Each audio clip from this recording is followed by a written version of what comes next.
Dreaming of turning your passion into profit, but stuck choosing between StanStore and Etsy?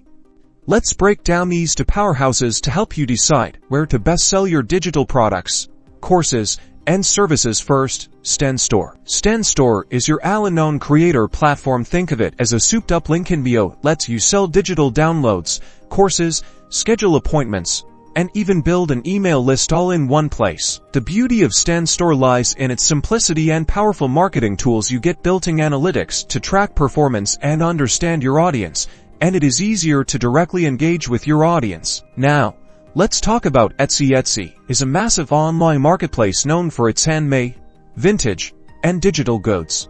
If you're selling digital products like printables, templates, or design assets, Etsy provides a huge existing audience. It is great for people seeking unique items. However, with that large audience comes increased competition. Standing out on Etsy requires strong SEO and effective marketing. So, which one is right for you? StanStore gives you more control over your brand and customer experience, especially if you're building a community. Etsy offers built-in traffic but can be more competitive. Ultimately, the best choice depends on your business goals and the types of products you are selling. Research further and consider which platform aligns best with your vision.